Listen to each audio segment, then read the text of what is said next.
Okay, so welcome to strategic selling. Today we are going to be talking with you about how you can leverage your existing CRM data and the information that you have about your contacts and companies to make some better sales plays and get ready to move into Q4 successfully and start off 2025. So we're going to start with just a couple of introductions. Then I'm going to hand off to my co-host Leah here for some information on what is strategic selling and strategies you can use to be successful at it. Then we'll get right into HubSpot for a live demo as well, and we'll have some time for questions. So a couple of introductions to start with. My name is Erica. I am a HubSpot admin for Flawless Inbound powered by GSI. I have been working in HubSpot for just over 7 years now, primarily with marketing operations and marketing in general, as well as sales operations. And I really love the platform and everything that you can do with the data in there. And I'm presenting today with my colleague Leah, who I will All welcome. right, thank you, Erica. All right, welcome everybody. Thank you so much for attending today's webinar. Great to see you all. So glad everyone could make it. So as Erica was giving me the great intro, my name is Leah Green. I am the Client Development Account Executive here at Flawless Inbound. I was previously with HubSpot Canada on the Canada Direct team. I have been in SaaS sales, aka software as a service, for the past 8 years. Prior to that, was with a hardware company. And here I am with you today. Very excited to take you through our strategic selling webinar. So I will let Erica continue on. Thank you, Leah. All right.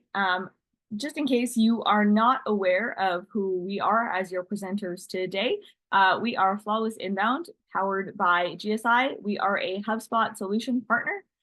We have an advanced implementation certification, and amongst our very talented team, we have over 60 HubSpot individual certifications, and we have completed more than 250 implementation projects, including migrations from a lot of other CRMs like Salesforce or other marketing platforms like MailChimp. So we have done a lot of that as well, which has led us to a couple of unique accreditations from HubSpot for onboarding as well as custom integrations. So you can trust that you are in good hands with people who know what they're talking about and who know how HubSpot works from the inside out.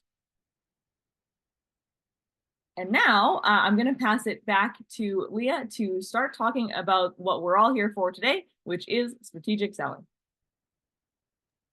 All right. Thank you, Erica. Okay. And so, for today's topic around strategic selling, it gets me thinking about the way that we are approaching our book of business and the way that we're approaching sales in general these days.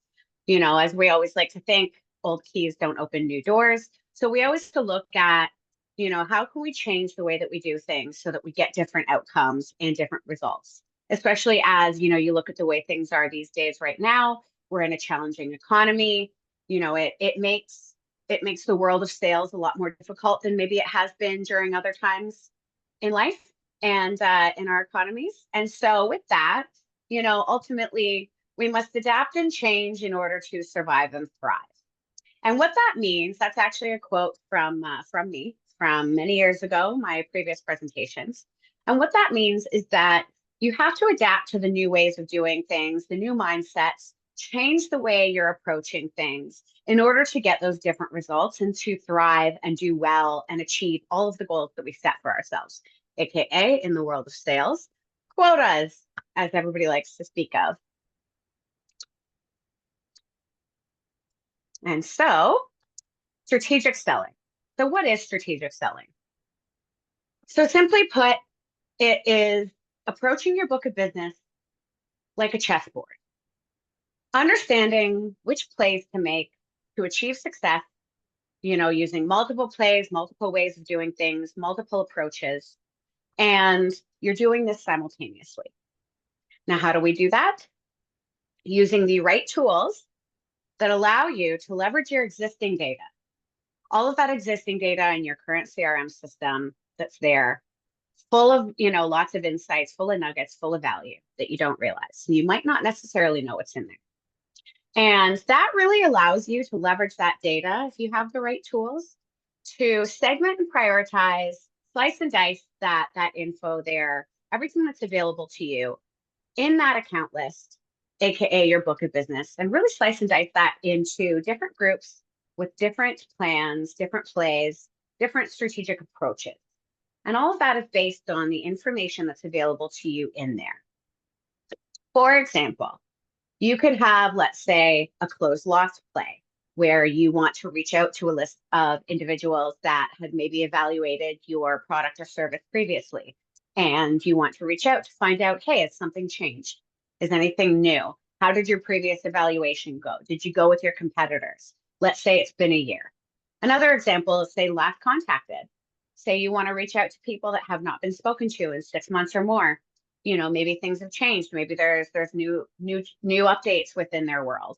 Maybe, for example, if you're a B2B and you are working with clientele who maybe had 20 new hires, and you see there's a lot of growth happening there. But is there an opportunity for us to have a new conversation, seeing that all of these different changes have happened?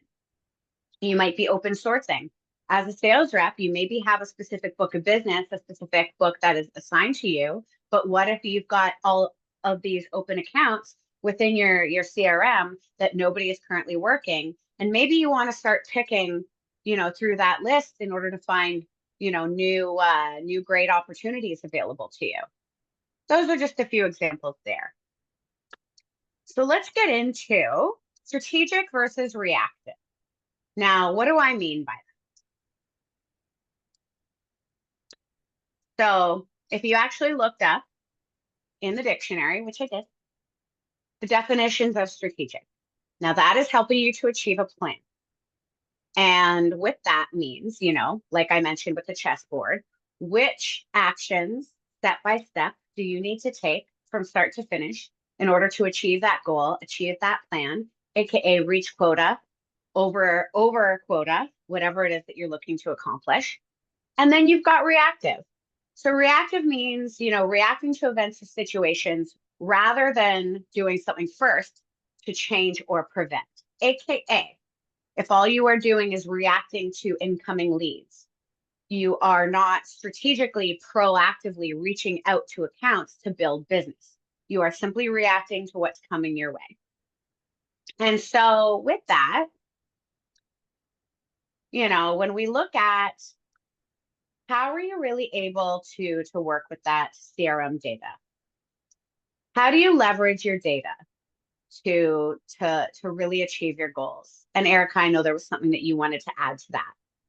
Yeah, definitely. So I think that one of the first things when we talk about leveraging your CRM data is actually understanding the data that you do have. So a lot of sales teams don't realize even how much data they have incoming into their CRM, regardless of which one it is. Obviously, we're big HubSpot proponents, and we're talking about HubSpot and demoing HubSpot here. But regardless of what CRM it is, if it's integrated with your marketing, or if you're able to get your marketing data as well, there is so much useful data that you can access there to make those plays. Like Leah mentioned before, the last time they were contacted, that doesn't necessarily even mean by you as a sales rep. That might mean the last time they opened a marketing email or the last time they visited your website. You can access all of that data to use it for your strategic selling plays. You can find data on, what pages they were on your website. You can find data on how many times they opened emails. You can use scores that are attributed to those things, so lead scoring, which if you are interested in a webinar about that, we have done one before, so reach out and let us know if you want to hear about that. But you can use all of this data from all of your departments, from customer service as well. You can look at NPS scores.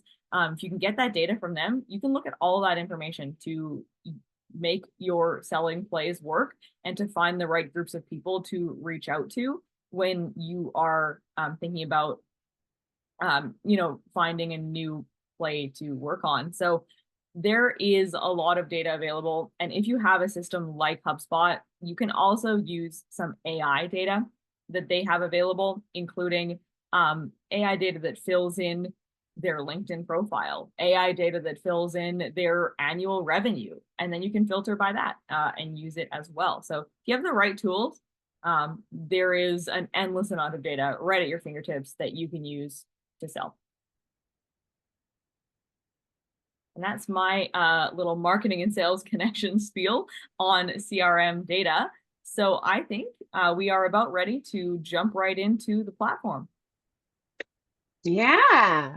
Shall we demo? Would you like to see how we're able to do this? Of course you would. Do it. I'll Okay, and with that, hand it over. perfect, perfect. Thank you so much. All right. So let me share my screen here and let's show you how. All right, can everyone see this okay? I think we can. Perfect, perfect. Okay, then let's get started.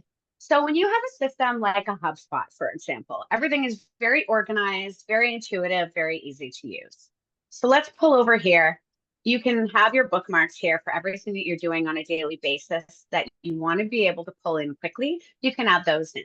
But we're going to be starting here in our CRM section because we want to go in, we want to look up by companies, you can look up by contacts, you have different lists that you can build, but we're going to start here with our companies because we want to start sourcing our plays via company at the company level.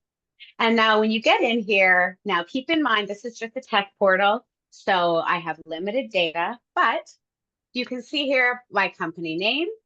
You can see this one right here. There's no owners associated with this, AKA open sourcing. Great way to find new accounts and new potentials. You can see who's got phone numbers, who doesn't. You can see their last activity date. You can go by city, industry, country, region. Let's just scroll across, the date that they were created, AKA when they entered your system. So you can see how long they've been a potential prospect or client. And this just gives you kind of a sense of what's available to you. Now, let's say, for example, we wanted to run our last contacted as a play. So I've gone ahead and I put this together. You have these filters here, and I'll show you in a few minutes just how easy it is to actually create these. But what you have available to you is these advanced filters that you can add in. And this is how you can filter through that data. Like I was talking about before, slicing and dicing in order to really segment and prioritize them. So this one here, I've gone in and I've added last contacted in the last 365 days because I want to see who maybe hasn't been spoken to since last year or maybe within the last 6 months. And I can slice and dice this as I want to.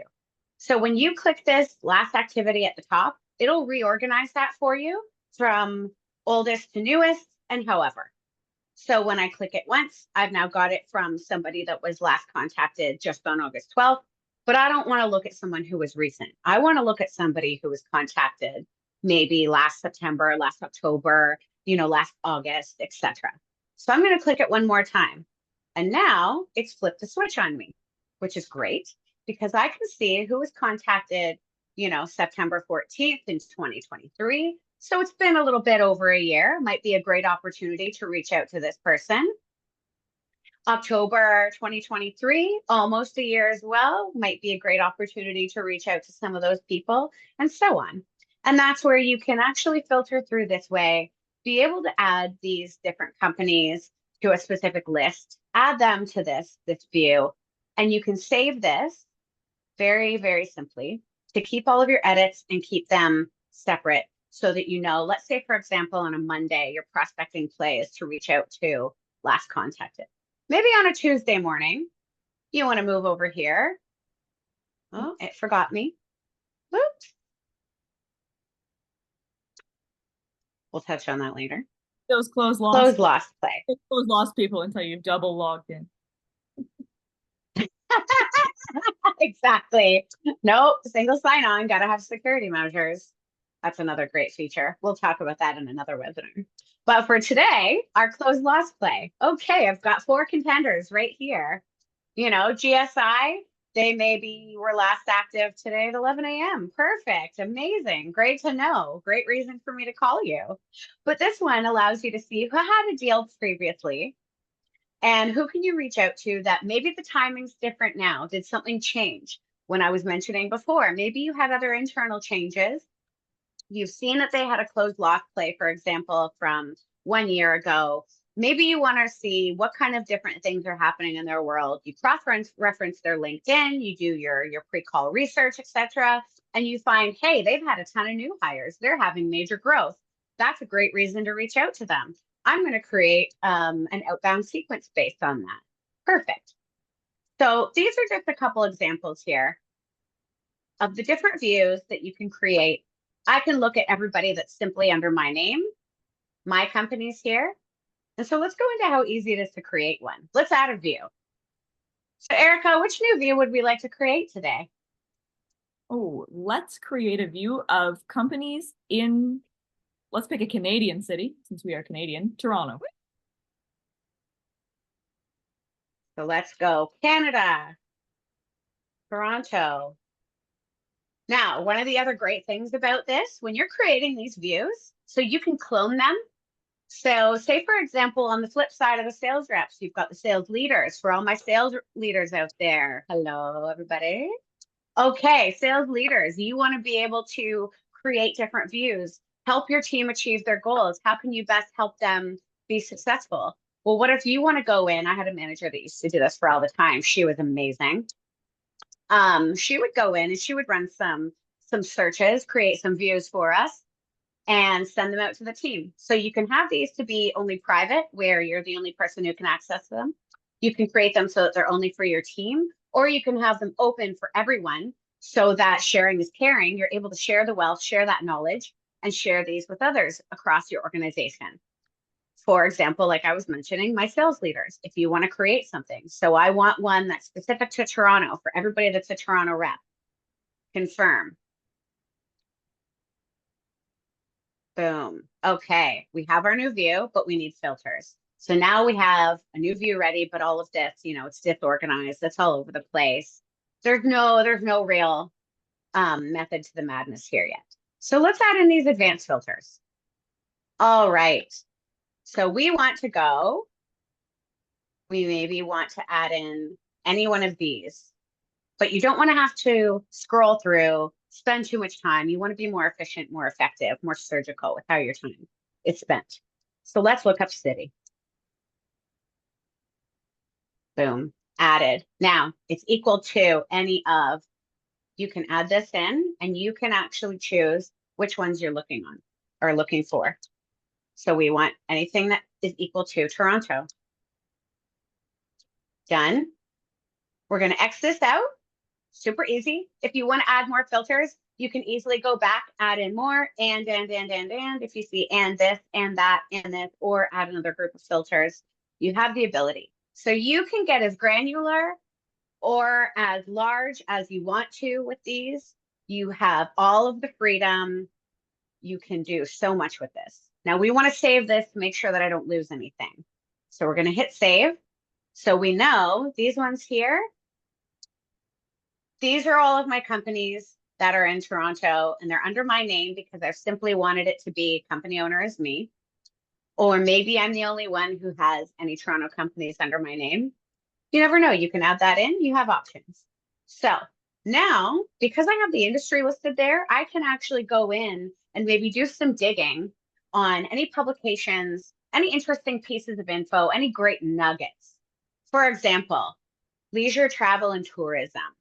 If you go to publications like, say, emarketer.com, clickz.com, any of those, you can find tons of great insights, great nuggets of information that will come out every so often on all sorts of different industries that are relevant to these clientele that you can send out to them as a reason to start a conversation. I'm going to use leisure, travel, and tourism as a great example because I recently came across a good article on upcoming predictions for, say, 2024. So now seeing, okay, what else can I find with this? Let's dig them deeper and open this up. You can see on this Left side here, annual revenue. You can see a description of the company. You have tons of information at your fingertips. And I'll give you an example here of what that looks like. So when you want to distill down and dig deeper and start doing your research, we've done our search now. We want to target Toronto. Okay, let's go in. I'll close that out, keep things nice and clean. Now you can see the primary company. I've opened up a contact here just to give you a great example to showcase a few different things. So this is where you can see, were there any existing leads on this client? Did they have any open deals? So AKA, you were looking at your closed lost play, for example, followed by you want to dig deeper. You want to look in, oh, maybe we've seen that this one has not only a closed loss, but they're also in Toronto. I've got 2 different reasons to reach out to them. We want to dig deeper to see what happened with this deal. You have that all in here. Any of the contacts associated with this, and all of this information at your fingertips on the left here for that play. So this right here really gives you the ability to not only run your searches with a specific play in mind, AKA we want to do our last contacted. We want to run closed lost. Maybe we want to run by city. But then you can actually go in, open up the various contacts at that company and get further insights to help you open up a conversation, give you reasons to reach out. Take those nuggets of info that you found, reach out to them. Let's say, for example, on LinkedIn, Ross Preston here just was recently promoted to senior partner. Perfect. I see we got a recent promotion. Congratulations. Would love to have a conversation with you on how things are going in your new role and what you're looking to accomplish for the rest of 2024 and how we're setting up for a successful 2025. But you wouldn't necessarily have those insights if you hadn't been able to really leverage your data, dig deep into that data and what you can do with that data.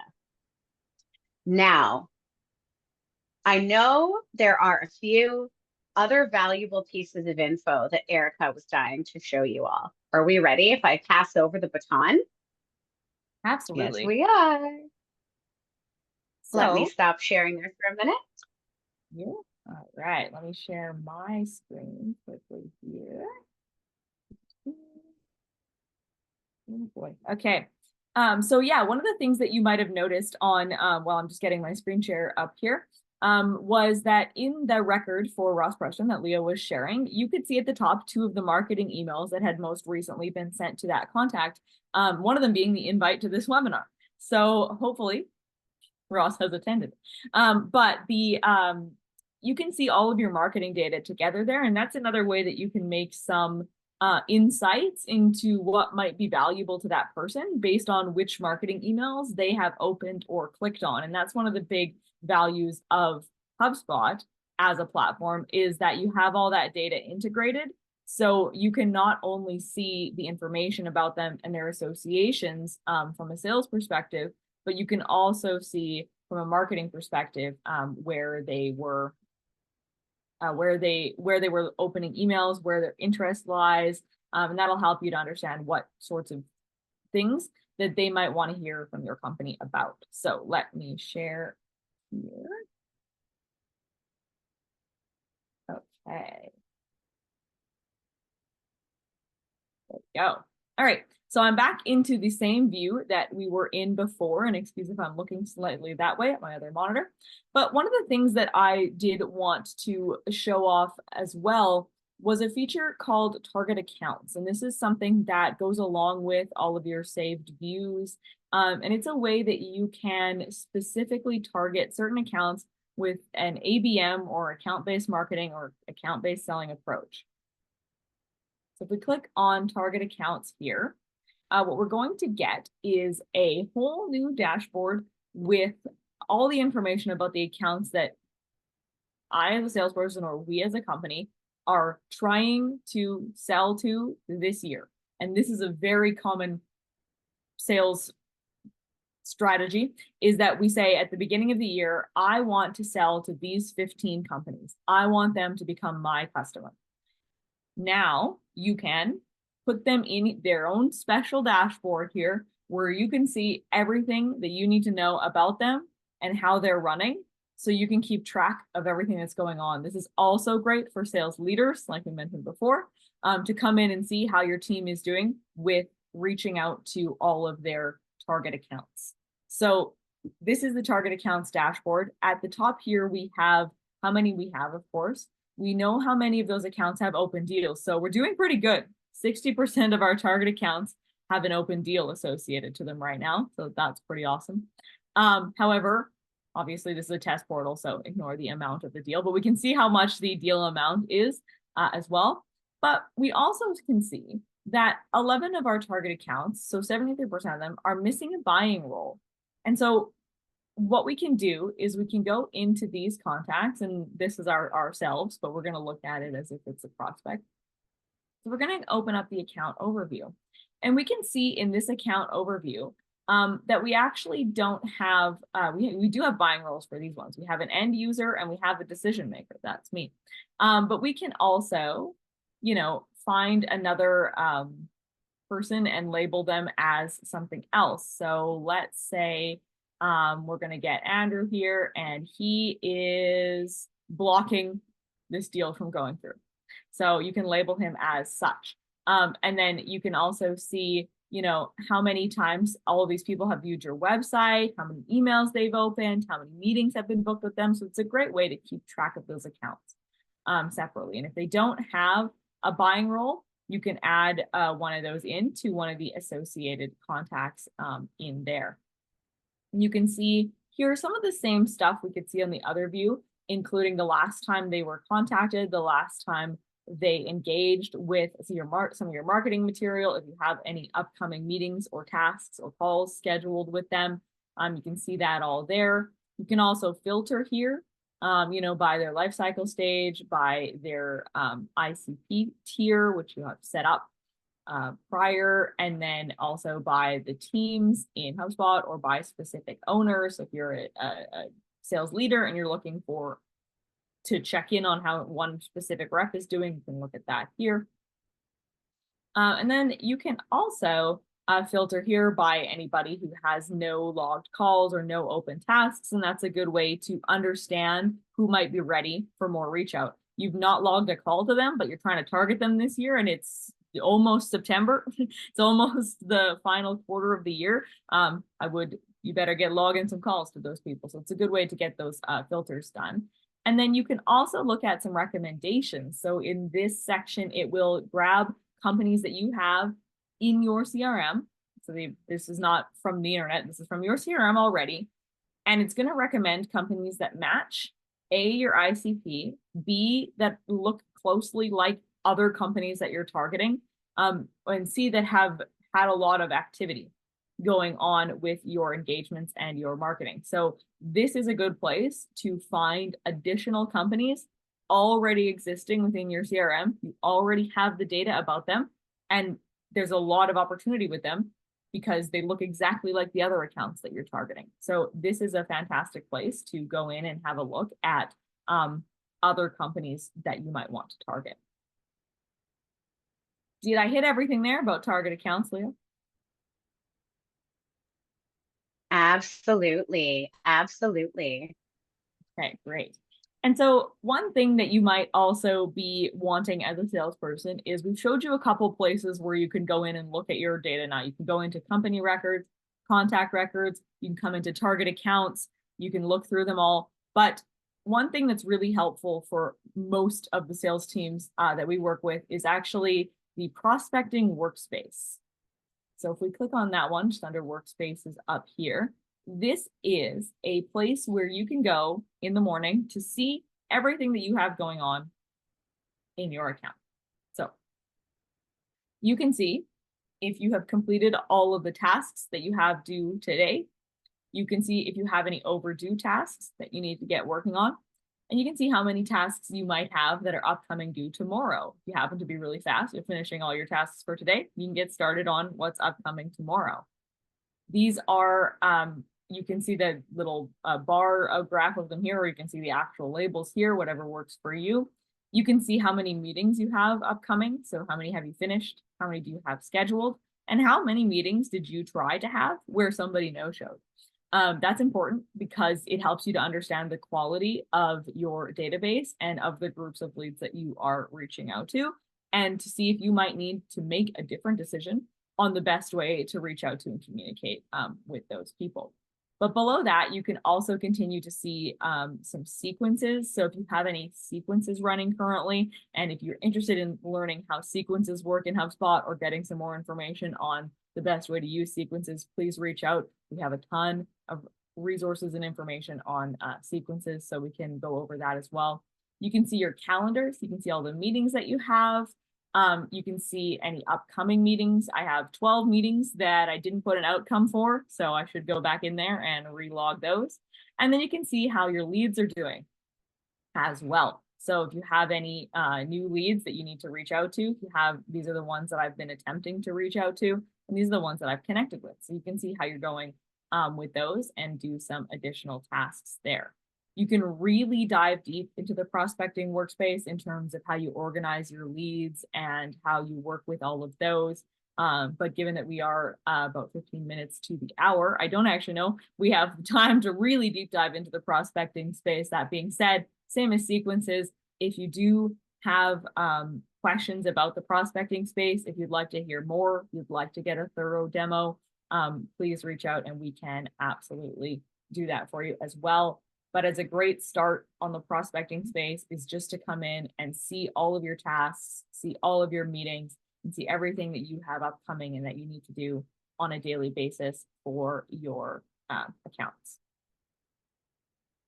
So let's hop back in here to our slides. And Leah, while I reshare that, any last selling to close us out with?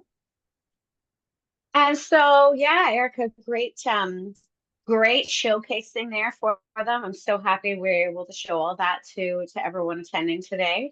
Just to kind of wrap things up and finalize the message here before we move on to our question and answer period. Ultimately, as salespeople, we want to look at how can we approach our book of business and our methodology being more strategic, more proactive, less reactive, and, no longer waiting for things to come to us. We want to go out and make it happen. How do we achieve our goals? How do we leverage all of that data that's in there? We want to think about that CRM data, everything that's been compiled over time. We want to think about that like a gold mine.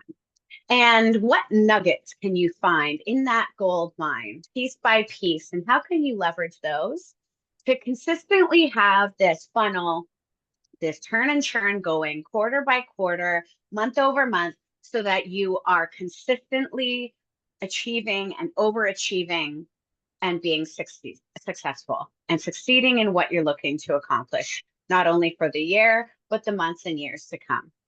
And really having the right tool in your tool belt that allows you to leverage that data to work for you. It makes things much easier. It makes it a lot more fun as a sales rep. And it allows us to really achieve what we're looking to achieve in the most simple way possible. So with that, I'm hoping you got a lot out of the capabilities of leveraging an amazing, incredible, powerful tool like HubSpot. But knowing that, having that right tool that gives you that ability to really slice and dice that info, that's what will help you be more successful much quicker. And so with that, if there's anything else you'd like to add, Erica, we will move on to our question and answer period. Nothing else to add. That was a great outro. Thank you, Leah. So here is a really good question that we have, which is suggestions for making the team use the system. How do you get yours? And this is a really common one. How do you get your sales team on board with doing something like this when they are used to just reactive selling? Absolutely. Absolutely. You know what? Adoption is key. And that's, to be honest, that's half the battle. It's all about shifting the mindset. And it's about understanding what motivates people. And it's more than, to be honest, we're all in sales here. So it's a lot more than money. It's what does that money mean? And so one of the ways that I speak to my clientele, in terms of my sales reps and my team members and everyone that I work with, you know, the one thing to remember is that money is the tool, not the goal. Freedom is the goal. So you have to think about what do you want your life to look like? What does that money mean for you that you're able to earn when you hit your sales quotas, when you overachieve, if you have accelerators, anything like that? What does it allow you to do in your life? And what does that mean for you to motivate you to want to achieve more, to want to move forward, to want to build more? And showing them that sometimes there's a better way of doing things. I mean, even if you think back to the days of the horse and buggy, and let's talk about when Ford Motor Company came around and had the Model T. They realized that you could get from A to B with horse and buggy and horse and carriage, but it was a lot faster in a car. And so sometimes there's a better way of doing things. And you've got to think about the results. What do we want the results to be? What's the end goal? But how do we get there? And remembering that, like I mentioned in the beginning, old keys don't open new doors. You can't do the same thing that you used to do thinking that you're going to achieve a different result. And that's where you've got to change your thinking and start looking at, maybe using this new tool could actually help me achieve my goals better. What if it's easier to use? And overcoming that fear. And I think that's where the training piece, really learning how to use the tool is just as valuable as finding the right tool in itself. And so really getting people to see the forest beyond the trees, see what they could accomplish, see what they can do, really showcasing it to them and putting it in a way that matters to those individuals. And that's where I tie it back to my initial statement about money's not the goal, freedom is the goal. And so the sooner you start to realize what it means, we're in sales. We know that we want to hit quotas, we want to make that commission, but what does that commission do for you? And what's the difference for you in your life outside of work when you are able to overexceed quota, hit quota versus not?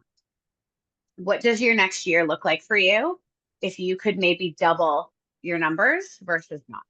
And that's where you have to get them thinking about what's possible, the art of the possible, in order to get them open to learning something new and realizing just how easy and how intuitive this tool can be. That is fantastic. Thank you, Leah. Yeah, change management is one of, if not the biggest piece of getting a new software, getting a new platform implemented and getting your team on it. And that is fantastic advice for how to help them see value in that tool. One that I'll take quickly is, what about if I don't have all of my data in that one system?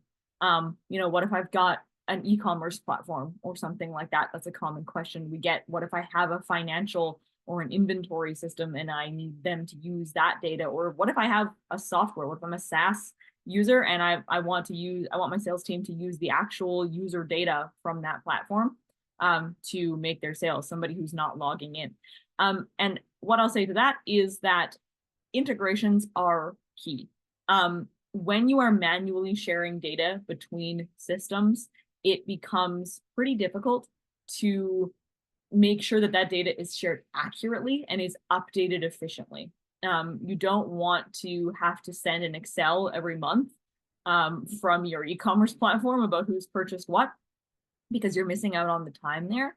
And so we always recommend an integration. And when you have, and we'll plug HubSpot again, when you have a robust platform in CRM like HubSpot, you can integrate pretty much anything. So you can take your e-commerce platform, if it's Shopify, if it's Stripe, if it's whatever, and integrate it directly into your platform so that your sales reps, or if you are a sales rep, that you can use it to grab that directly. And that's a question we get from sales leaders a lot, is, how do I get them to use data from other systems?